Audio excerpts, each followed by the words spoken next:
Amém, Paloma. Amém. Soberano Deus e eterno Pai, nós te louvamos, exaltamos e glorificamos o teu santo nome. Meu Deus. Pai, entregamos a ti mais uma noite de aprendizado da tua palavra, do teu ensinamento, Senhor. Usa, Senhor, a tua serva, Senhora Janaína, para que possa usá-la para nos dirigir conforme a tua soberana vontade. Pai, Senhor, o que nós não podemos fazer, o que nós não sabemos, possamos aprender de ti, Pai. Meu Deus. Vem, Jesus, sobre nossas vidas, sobre nossa casa, sobre nossa família, sobre esse ministério, Senhor, sobre todas as mulheres, sobre essa conferência, Senhor, que irá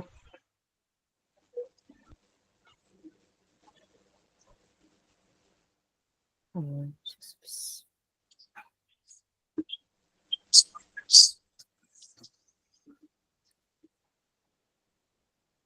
Amém.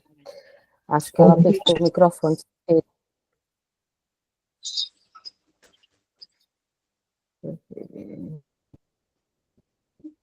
Foi, ela apertou o microfone e cessou. Mas amém, né? Amém. Amém. Você consegue ver na sua tela aí os slides, Nina? Sim. Pronto, eu vou só ampliar, tá certo? Para a gente poder Tá. começar. Pronto. Agora tá a tela toda, né? Tá. Pra mim tá. Ok. Pronto. Nessa noite de hoje, gloriosa noite, vamos falar sobre essa mulher, né? Sobre Agar, uma personagem aí que aparece na vida de Sara, na vida de Abraão, e poucas pessoas param para prestar atenção numa condição de Agar, né? Que é a introdução do nosso texto, né? A nossa aula, ela começa com o Salmo 68,6. Deus faz que o solitário more em família, né? Agar, ali, ela tinha um contexto de família, ela tinha um contexto com Sara, ela tinha todo um contexto em que ela vivia inserida como participante, mas não como integrante, né? O interessante dessa aula que nós vamos comentar hoje é justamente sobre a questão da solidão em meio à multidão, né? Muitas pessoas vivem, né, em vários contextos, dentro de suas casas, dentro das igrejas, por que não, né? Nos seus trabalhos, né? Que é já considerada a pior doença, a maior doença do século XXI, né? E não por isso a questão da ansiedade, a questão da solidão, a questão de realmente vários casos, né, de pessoas dando encerramento à sua própria vida, né? E por isso, por essa questão da solidão em si, né? Porque uma coisa é você estar inserido em outra coisa é você ser participante deste lugar, você ser realmente considerado, né? E H vivia esse contexto. Ela estava ali, já numa situação não muito boa, como escrava, né? Egípcia, no meio de um povo que não era seu, e ainda por fim, ela é usada literalmente, posso usar essa palavra com liberdade, porque o texto, quando nós lemos o contexto, me dá liberdade para isso, ela é usada como uma gambiarra para a promessa que Sara queria alcançar, né? Então, era uma mulher que já não tinha pai perto, mãe perto, nenhum familiar perto, estava inserida nesse contexto, debaixo de uma sentença de escravidão e ainda sofre, né, essa ação de Sara. Por que sofre? Porque a Bíblia é clara que Sara a dá para Abraão, ou seja, não foi Agar quem quis. Então, entende-se ali que ela passou por um contexto de violência, não na violência no sentido de que ele bateu, no sentido que ele a fez forçadamente, mas é uma violência contra a sua vontade, porque era Sara que queria ser mãe por meio dela. E o seu marido a toma, ela concebe, mas não por vontade, sim por obediência, né? Então, nós já entendemos aí o quão sozinha essa mulher era, porque ela não tinha nem como se defender, né? E aí, a gente andando um pouquinho aqui, deixa eu passar o slide para vocês, a gente vai ver esse contexto que, na Bíblia, essa mulher, ela conhecia de perto a solidão por tudo aquilo, né? Tudo aquilo que nós já falamos anteriormente. Espera aí, tem uma pessoa entrando. Baixa o Senhor, Cristina. Rapaz, desculpa o horário, perdi a Amém. hora. Amém. Então, já tem esse contexto todo que envolve ela, né? E que essa mulher que conhecia de perto a solidão era ela, era H. Então, quando vocês forem introduzir a aula, vocês podem contextualizar dessa maneira, falando dessas questões de mulheres sós, de mulheres que realmente não têm família, porque vocês vão encontrar isso nos grupos de vocês, né? Vocês vão encontrar essas realidades. São mulheres que estão ali lutando, trabalhando, vivendo, pagando suas contas, criando os seus filhos, porém sozinhas, né? Elas são pessoas que estão não solitárias, porque as solitárias, elas realmente não têm companhia de ninguém, né? Não estão inseridas em lugar nenhum, mas ela está sozinha. Vocês estão entendendo a diferença das palavras? Se tiverem dúvida, perguntem, tá certo? Então, o contexto de H era um contexto de solidão, que é diferente de solitude também, né? A gente tem aqui 3 termos: ser solitária, ser sozinha e ter a solitude, né? Ser solitária é quando você não tem ninguém por perto, você realmente é uma pessoa isolada de tudo e de todos. Ser sozinho, você está no meio de um contexto, você está inserido, participante, aliás, mas não está inserido, você não é ali contado, por exemplo, você não é tido como alguém próximo, mas você está lá. E a solitude, o que é? A solitude é o momento que eu procuro para estar a sós com Deus, no momento de contemplação, no momento de autoconhecimento, no momento de autocuidado. Então, a solitude, ela é boa. A solitude, ela é boa. Por quê? Porque é um momento que você se retira para que fique você e você mesmo, né? Já a solidão e a pessoa solitária não são momentos bons. São momentos que você está procurando, você está participando, mas não está sendo contado, você não está sendo inserido. Então, H, ela tinha esse contexto de solidão, né? A paz do Senhor, missionária Kelly. E essa mulher era H.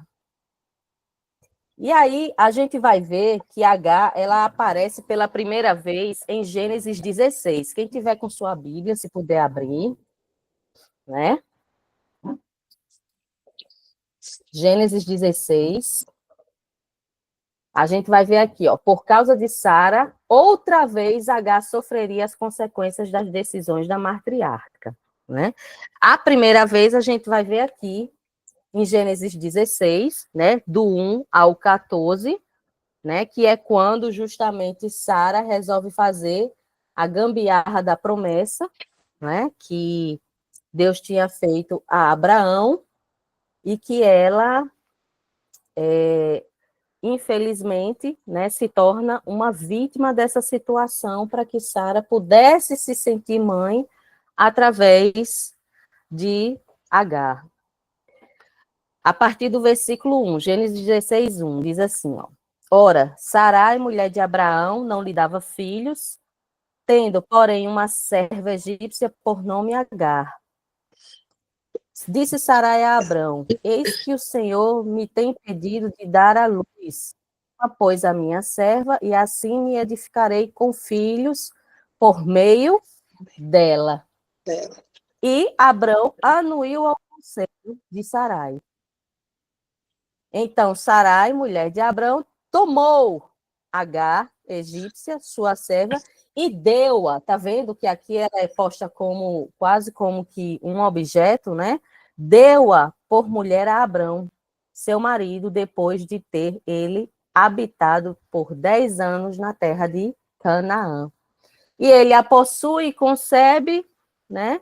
E vendo que ela havia concebido, foi sua senhora por ela desprezada. Ou seja, Agar, ela se sentiu importante por estar grávida do filho de Abrão, né? E aí ela passa a desprezar Sara, se achar mais importante, né? Então, quando a gente vai para o segundo momento, para o segundo texto, a gente vê em Gênesis 21, desculpe, se você puder abrir, que é onde eu quero entrar mais, Gênesis 21, a partir do versículo 8, que é o que está na apostila, que é justamente quando ela vai para o deserto, né?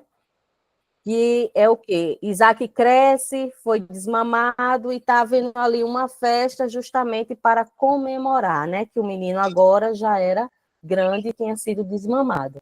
E aí, de repente, numa contenda, numa brincadeira de crianças, né? Uma contenda, acontece um mal-estar, Sara se vê ali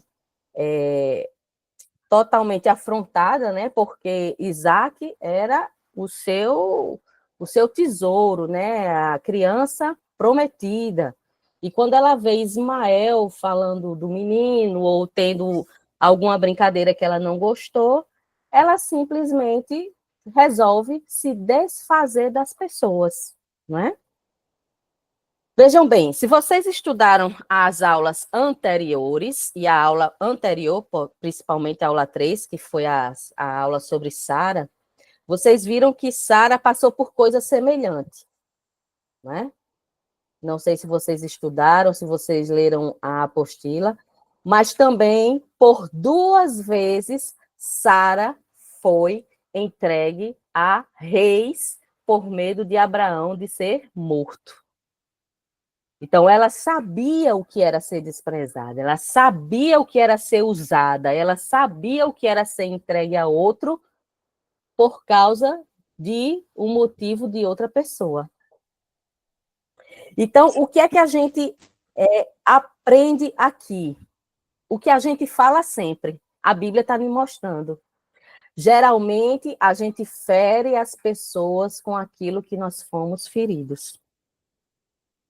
Na mesma área, do mesmo jeito. Às vezes consciente e às vezes inconscientemente. Às vezes intencionalmente e às vezes não intencionalmente. Porque você se acostumou a pensar que era normal ser daquele jeito.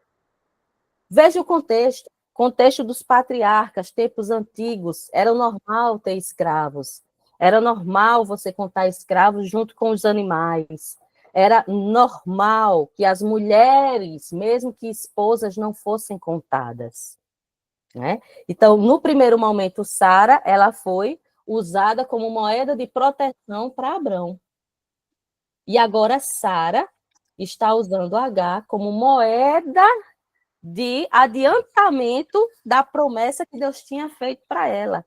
E em um segundo momento, ela agora está desprezando, descartando Agar, porque ela não queria que Agar se sentisse mais importante que ela. Por quê? Porque ela já tem em seu coração essas feridas, não é? Então, a gente aprende isso aqui, que geralmente nós vamos ferir quando fomos feridos naquela mesma área, né? E isso acontece, essa briga acontece, e aí a gente vem. Vocês estão vendo os slides passando?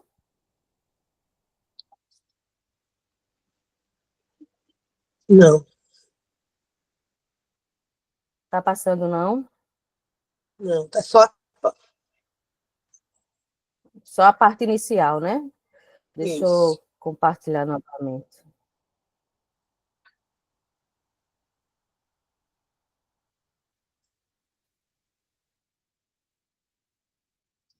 E agora, tá aparecendo o deserto de Agar? Ok. E aí, quando isso acontece, Agar, que estava ali, participante daquele contexto familiar, de um dia para outro, ela se vê sem marido, sem casa, sem apoio, sem abrigo, sem companhia, sem nada, né? Por quê? Por uma brincadeira entre crianças. E o que é que a gente aprende com isso? Que, às vezes, as nossas feridas nos fazem enxergar os problemas muito maiores do que eles realmente são. Porque ali dava para ter sido resolvido somente entre elas duas. Ó, bota o menino para cá, bota a criança para lá, já já eles estão brincando de novo, mas dá um tempo tal. Mas não, mas Sara se aborrece, Sara se ira a um ponto que não quer mais ver o menino, Ismael não quer mais ver H perto dela. Porque ela se sente o quê? Ameaçada pela terceira vez, já que ela tinha passado 2 vezes por desprezo de Abraão. Então, a gente mostra aqui, de maneira equilibrada, as duas vertentes do negócio. Tanto quem está ferido, como quem feriu. Mas quem feriu já foi ferido antes e está ferindo novamente agora. Então, ambas precisavam de cura, né? Ambas precisavam ali de quê? De que Abraão entrasse e intermediasse toda a situação. Mas o que é que ele faz? Ele novamente consente naquilo que Sara quer, né? E agora uma mãe solteira, cuja família morava muito longe no Egito, e o adolescente traumatizado, porque acabara de ser desprezado pelo pai, que tinha sido por anos mimado, agora estava sem pai e sem herança. Como é que trata uma família dessa? E são muitos que estão hoje numa situação assim. E que veem seus pais constituindo novas famílias dentro da igreja. Mulheres feridas, vendo os pais dos seus filhos reconstruindo famílias dentro da igreja. E agora? Como é que fica esse menino? H não era a esposa legítima, Sara era a esposa legítima, mas entenda, a partir do momento que ele resolve anuir e ter um filho com ela, ele se torna responsável por ela, sim ou não? Porém, no contexto, existe a história da primeira esposa, né? Que a primeira esposa é quem coloca a ordem no lar. A primeira esposa é aquela que realmente decide todas as coisas dentro da casa. A gente entende esse contexto. Mas fazendo um anacronismo, ou seja, puxando a situação do tempo de lá para o tempo de cá. São muitas mulheres precisando de consolo, muitos adolescentes feridos, precisando de um abraço, de uma figura masculina, de alguém que realmente possa chegar junto e que possa aconselhar. São muitas mulheres sem ter com quem conversar, porque quando falam são vítimas de preconceito. E às vezes ela escolhe alguém para conversar e esse alguém é o primeiro a afastá-la da convivência. E a gente acaba vendo mulheres sozinhas, isoladas, sofrendo suas dores e sem poder serem curadas. Por quê? Porque não tem quem confiar, porque o contexto é esse. Mas ela já é mãe de um filho de outro homem, e agora? E vai chegar perto de mim, e minha família, e meu marido, e não sei o quê? E Jesus conta com quem para confortar essas mulheres? Jesus conta com quem para curá-las? Jesus conta com quem para confortar, para orar junto, para aconselhar, para dar uma palavra de ânimo, de força? Somos nós. Somos nós, através desses grupos. Eu sei de muitas e muitas que deixaram de ir à igreja porque sofriam preconceito das casadas por estar só.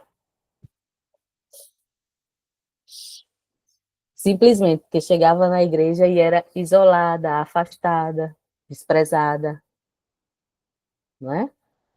Nem todo mundo aguenta, nem todo mundo está tão firmado em Cristo, nem todo mundo está tão certo da sua fé.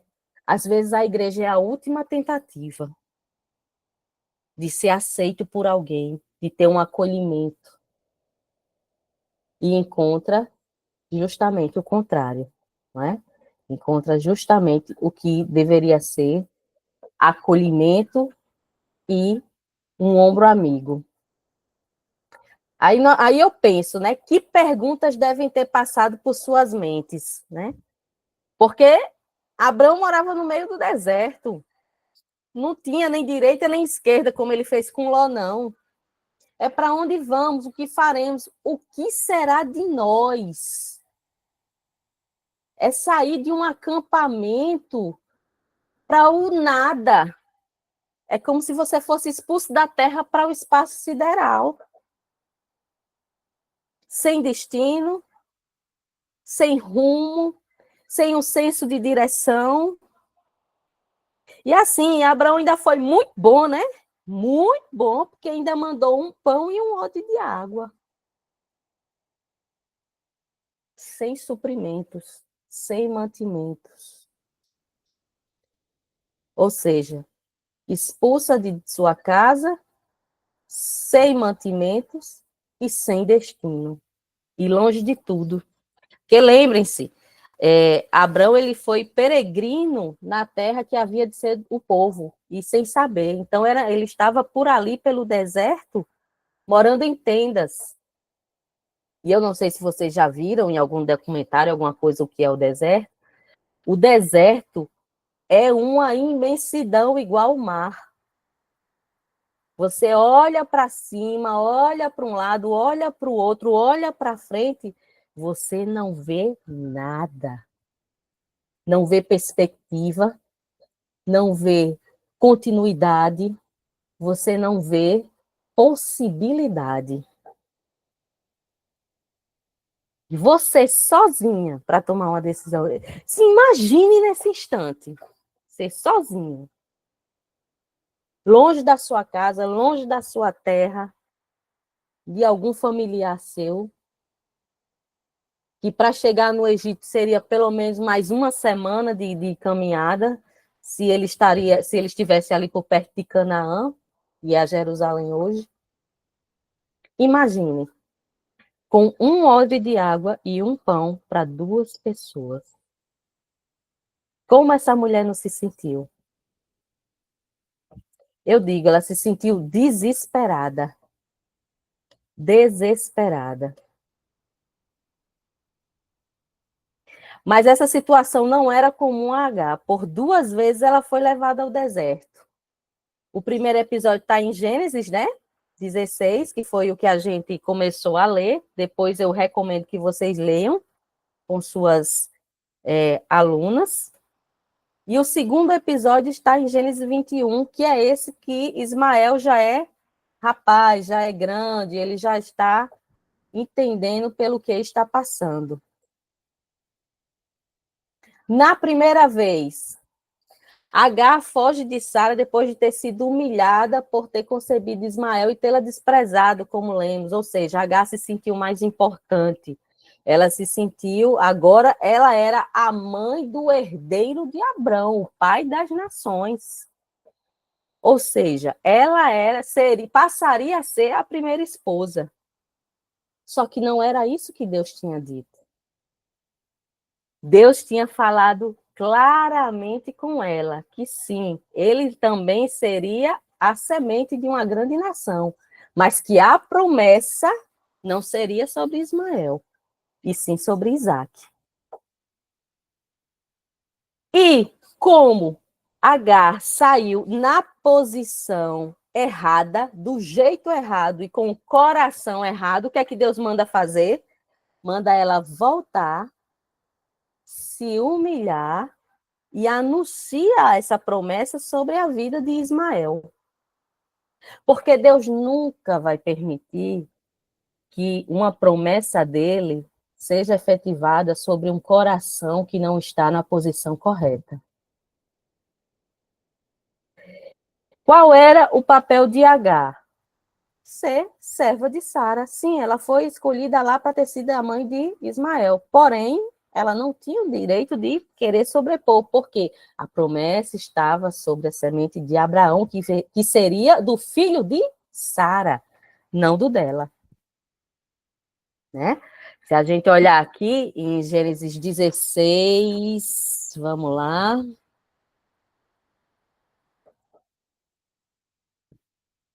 16:11. Olha só as instruções que Deus dá. Aliás, a partir do 8, 16:8. Disse-lhe, Agar, serva de Sarai, de onde vens, para onde vais? Isso é o anjo perguntando, né? Ela já estava lá no meio do deserto, tinha fugido com o menino. Aí ela responde, fujo da presença de Sarai, minha senhora. Então o anjo lhe disse, volta para a tua serva, para a tua senhora, perdão, humilha-te sob suas mãos, ou seja, uma ordem expressa de Deus, conserte as coisas. Conserte as coisas. Disse-lhe mais o anjo, multiplicarei sobremodo a tua descendência, de maneira que por numerosa não será contada. Disse-lhe ainda o anjo do Senhor, concebeste e darás à luz um filho, a quem chamarás Ismael, porque o Senhor te acudiu na tua aflição. Então, quando Agar foge de Sara, ela sai do jeito errado. Mas nós sabemos que há um tempo para todas as coisas debaixo dos céus. Sabemos que Deus é soberano e tem um propósito para tudo. Nesta segunda vez, que é em Gênesis 21, Deus dá orientação para Agar levantar e prosseguir, e reafirma a promessa sobre a sua descendência. Por quê? Porque dessa segunda vez, quem errou? Sara. Agar estava quieta no canto dela, era uma brincadeira de criança, mas foi o coração de Sara que se colocou no posicionamento errado. O tempo havia chegado de haver a separação. O tempo das duas grandes nações se levantarem havia chegado. Então, Deus dá essa orientação a Agar aqui, ó, de levantar e prosseguir. Aqui, Gênesis 21, 17. Deus, porém, ouviu a voz do menino, e o anjo Deus chamou do céu Agar e lhe disse, que tens, Agar? Não temas, porque Deus ouviu a voz do menino daí onde estás. Ergue-te, levanta o rapaz, segura pela mão, porque eu farei dele um grande povo. E em seguida, o que é que ele faz? Abrindo-lhe Deus os olhos, viu ela um poço de água, e indo a ele, encheu de água o odre e deu de beber ao rapaz. Deus estava com o rapaz que cresceu, habitou no deserto e se tornou flecheiro. Ou seja, havia chegado o tempo dele seguir o caminho dele. Nas duas situações, Deus deu orientações claras, como foi falada. Nas duas orientações, nas duas situações, Deus deu de beber e faz promessa. E reafirma a promessa. Conclusão. Antes de partir mesmo para a conclusão, a gente nota que em momento nenhum, Agar, ela fala que o filho deveria deixar de gostar do pai, odiar o pai, ou simplesmente desprezar o pai. O que é que ela faz? Ela segue a orientação de Deus. Então, o que essas mulheres que estão tão sozinhas precisam? Seguir a orientação de Deus. Ter cuidado com as suas emoções. Ter cuidado com os momentos de solidão. Ter cuidado com os pensamentos que vêm e que nos fazem sair daquilo que Deus tem como propósito. Não foi culpa de Agar que Ismael fosse concebido, foi ideia de Sara e Abraão consentiu, como já vimos. Mas note que a promessa estava sobre quem? A semente de Abraão. Assim como Isaac, Ismael também era promessa. Também era semente. Então, a promessa que estava sobre Isaac, de ser uma grande nação, também seria para Ismael. Porém, qual é a diferença? A promessa de ser povo escolhido estava sobre o filho de Sara, porque foi assim que ele determinou desde a primeira vez que ele falou com Abraão, que ele conceberia e que Sara lhe daria um filho, né? Então, olhando pelo lado de Agar, a gente aprende que, mesmo quando a vida nos leva para situações ruins, a promessa de Deus continua sobre nossas vidas. Deus, ele é soberano para poder usar aquilo que os homens tentam fazer através de sua livre agência, controlando, tentando controlar, né, os acontecimentos. Ainda assim, Deus consegue fazer com que seus propósitos sejam alcançados. Mas tudo tem consequência, sim ou não? Aí a gente vê a consequência, né, do ato de Sara aqui, ó. Em Gênesis 21, deixa eu ver aqui. Aliás, perdão, Gênesis 16, é em 16 que ele fala. 16 e 12. Olha a consequência. Ele será entre os homens como um jumento selvagem. A sua mão será contra todos e a mão de todos contra ele. E habitará fronteiro a todos os seus irmãos. Ismael, ele é o pai do povo árabe, que hoje, historicamente, e desde que nasceram e se fortaleceram como nação, são inimigos de Israel, do povo de Deus. Então, uma promessa que deveria ter sido cumprida através da espera, da cautela, da paciência, não foi. Por consequência, tomou uma mulher desprotegida e sozinha, a fez como instrumento de gambiarra, de promessa, que Deus não tirou a palavra. Deus a sustentou, Deus a guardou, Deus cuidou. Mas a consequência veio, né? Então, para as Saras, nós deixamos a seguinte mensagem: espere, espere e espere, porque no tempo certo vai chegar. E para as Agar, né, que estão aí sozinhas, que passaram por essas situações, creia, olhe para o alto, você não é desprezada. Aí é onde eu leio a conclusão. Deus ama aqueles que não fazem parte da etnia judaica também. que ele disse que é do seu povo, porque nós fomos o quê? Enxertados, né? Na videira. Éramos oliveira brava e agora fomos feitos ramos da videira. Ele ama, cuida e tem planos para a vida de cada uma de nós. Então, que as Saras aquietem o coração e as Agar. Firmem-se no Senhor e entendam que a promessa também é para elas. Porque vocês vão ouvir muita gente dizendo, mas eu estou cansada de ver os outros alcançando promessa. Eu estou cansada de ouvir testemunho e o meu não chega. Mas saiba que o Senhor, o dono da obra, tem um tempo para cada uma. Tem um tempo para cada um e será cumprida a promessa na vida delas. Amém?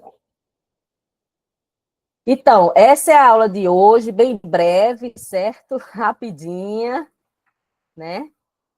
Mas assim, você vê, deu aí quase 45 minutos de aula.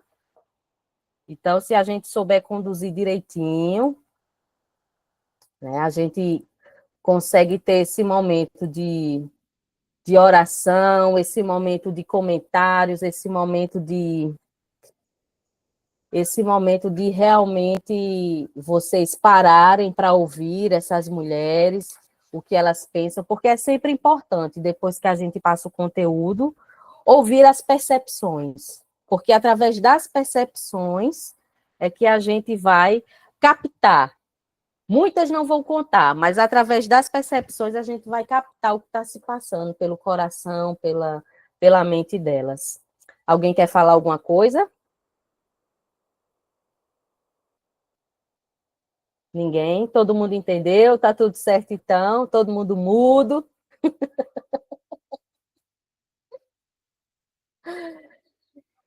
Paz, boa Ninguém? noite. Muda porque Paz, aqui em casa tem muito barulho. ok. Então, se ninguém vai falar, então eu vou encerrar, né? Qualquer dúvida, gente, eu estou por aqui, tá certo? Vou disponibilizar essa aula gravada para vocês assistirem depois, quantas vezes forem necessárias, né? Vou botar lá no grupo como de costume, tá certo? E qualquer coisa, é só entrar em contato comigo, amém? Senhora Nina, pode Amém. orar encerrando?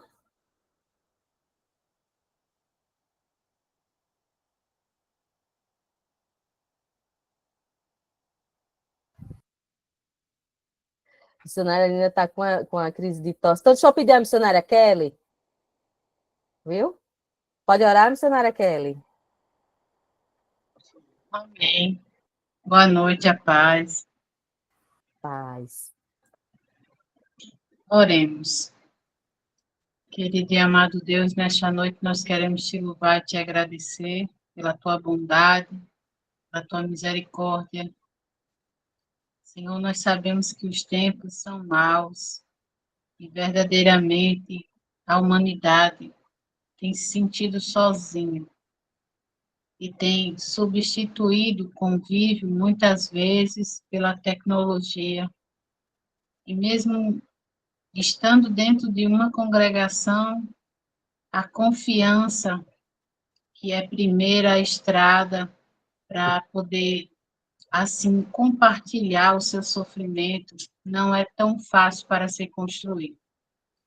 Mas nós sabemos que o Senhor trabalha de forma extraordinária, tu sempre realizas, Pai, o sobrenatural. Nós queremos, assim, pedir para que o Senhor nos ajude a acessar e também para que as mulheres a qual tem esse projeto para fazer esse discipulado também, que esses corações possam sim compartilhar da sua dor.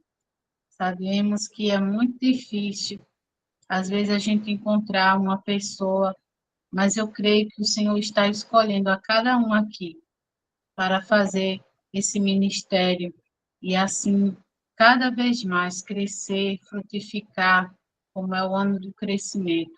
Em nome de Jesus, Pai, que cada uma possa entender e possa também perceber, ter uma percepção para poder conduzir. Em nome de Jesus, abençoa o Ministério de Mulheres, abençoa a tua filha que tem preparado essas aulas, a missionária Ginaína, e toda a liderança. Também queremos aproveitar para estar pedindo, Senhor, porque logo mais estará acontecendo a nossa conferência, que o Senhor venha trazendo cada uma mulher ali naquele local, e que o teu Espírito Santo trabalhe nas mentes e corações. Abençoa, Senhor, as missionárias que estão à frente, a missionária Rosiana e a missionária Gabriela, e cada uma, Senhor, que está fazendo parte da diretoria, para que o teu nome seja engrandecido e que mulheres possam se encontrar com Deus da salvação, que a tudo pode resolver. É assim, Senhor, nessa certeza que temos em Ti, que nós oramos e por fé nós te agradecemos, porque sabemos em quem tem crido. E essa é a nossa diferença. Nós sabemos que temos crido em um Deus que tudo pode e tem feito grandes maravilhas. É assim que oramos e já te agradecemos em nome de Jesus. Amém. Amém, gente. Deus abençoe. Boa noite. Obrigada, missionária Kelly. Até a Amém. Obrigada. próxima. Até.